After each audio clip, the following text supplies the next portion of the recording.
Hello. Hindi education A to Z channel पे आप सबका स्वागत है।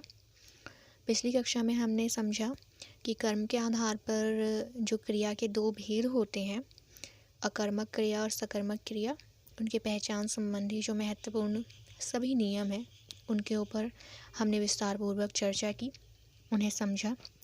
आज की इस कक्षा में हम क्रिया के ही भेद जो कि प्रयोग और संरचना के आधार पर हैं उनकी चर्चा करेंगे। आइए जानते हैं कि प्रयोग और संरचना के आधार पर क्रिया के कौन कौन से भेद हैं।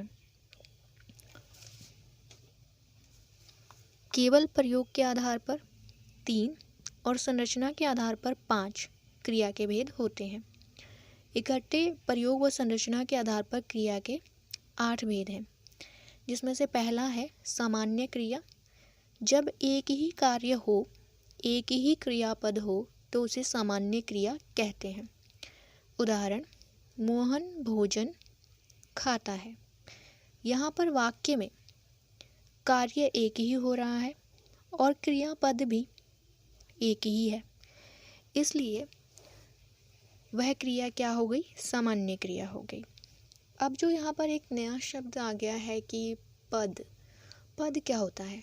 सामान्यतः एक जो शब्द है स्वतंत्र रूप में वे शब्द होता है, लेकिन जब उसी का वाक्य में प्रयोग कर लिया जाता है तो वाक्य में प्रयुक्त होकर वही शब्द पद कहलाता है। दूसरा जो भेद है क्रिया का, वह है संयुक्त क्रिया। जब कार्य एक हो और क्रियापद 2 हो तो उसे संयुक्त क्रिया कहते हैं। उदाहरण, मोहन ने भोजन खा लिया है।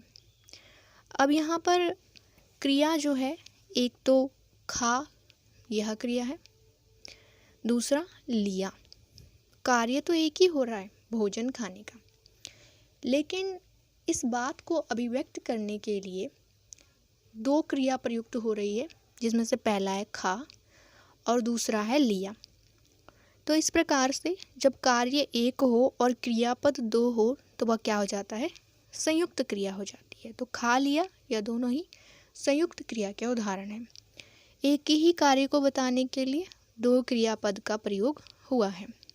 तीसरा भेद है क्रिया का पूर्वकालिक क्रिया। 2 कार्य हो और 2 ही क्रियापद हो तथा दोनों कार्य में से जो पहले पूर्ण हो जाता है उसे पूर्वकालिक क्रिया कहा जाता है।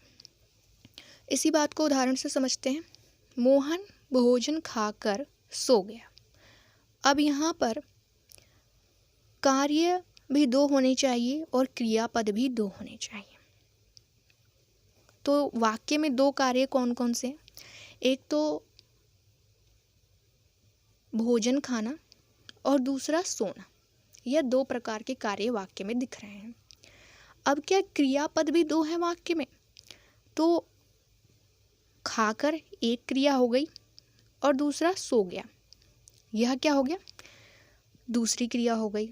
तो इस प्रकार से एक ही वाक्य में एक तो 2 कार्य हो रहे हैं और 2 क्रियापद का भी प्रयोग हुआ है।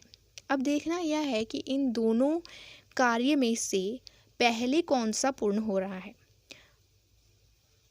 मोहन भोजन खाकर सो गया, तो जो खाने की क्रिया है वह पहले हो रही है सोने से, है ना। सो गया, यह जो क्रिया है यह बाद में हो रही है और खाने की क्रिया यानी खाकर, यह क्रिया जो है वो पहले हो रही है। तो परिभाषा के अनुसार दोनों कार्य में से जो पहले पूर्ण हो जाता है उसे पूर्वकालिक क्रिया कहा जाएगा। इस वाक्य में खाकर जो क्रिया है यह पूर्वकालिक क्रिया है। अधिकांश पूर्वकालिक क्रियापद में कर प्रत्यय जुड़ा होता है। दूसरी क्रिया पूर्ण हो भी सकती है और नहीं भी। कहने का तात्पर्य यह है कि यहाँ पर वाक्य में तो दिख रहा है कि मोहन भोजन खाकर सो गया। खाकर भी जो क्रिया है वो पूर्ण क्रिया है और सो गया वह भी पूर्ण क्रिया है। तो पहला जो सबसे पहले पूर्ण हो रहा है वो तो हमने जाना कि पूर्वकालिक क्रिया है। तो दूसरा जो क्रिया है सो गया, तो इस तरह से भी हो सकता है कि सो रहा है, तो मतलब सो रहा है, मतलब वह कार्य जो है वो चल रहा है। तो पूर्ण ना होने पर भी कोई फर्क नहीं पड़ता है, दूसरी जो क्रिया है वो पूर्ण हो भी सकती है और नहीं भी हो सकती है। आगे बढ़ते हैं। क्रिया का चौथा भेद है प्रेरणार्थक क्रिया। जब कर्ता स्वयं कार्य ना करके दूसरे के द्वारा करवाता है तो उस क्रिया को प्रेरणार्थक क्रिया कहते हैं। इसमें कर्ता दो होते हैं, एक जो कार्य करने की प्रेरणा देता है, दूसरा जो वास्तव में कार्य करता है। उदाहरण, माता पुत्र से गृह कार्य करवाती है। दूसरा उदाहरण है, नेहा माली से बाग में पानी डलवाती है। इन दोनों उदाहरण में करवाती, डलवाती यह किस प्रकार की क्रियाएं हैं? तो यह दोनों प्रेरणार्थक क्रियाएं हैं। अगला भेद है नाम धातु क्रिया। जब संज्ञा, सर्वनाम, विशेषण में प्रत्यय जोड़कर ऐसे शब्द बनाए जाएं जिनसे किसी कार्य के करने का बोध हो तो उसे नाम धातु क्रिया कहते हैं। उदाहरण, चमक, यह किस प्रकार का शब्द है? तो यह विशेषण है। इसमें कुछ प्रत्यय जोड़ करके हमने शब्द बना लिए चमकाना, चमकना। तो ये किस प्रकार के क्रिया शब्द हो गए? यह नाम धातु क्रिया हो गए। रंग विशेषण है, रंगना, रंगाना, यह नाम धातु क्रिया हो गए। अपना सर्वनाम है, इसमें भी प्रत्यय जोड़ करके हमने बनाया अपनाना, तो यह नाम धातु क्रिया बन गया।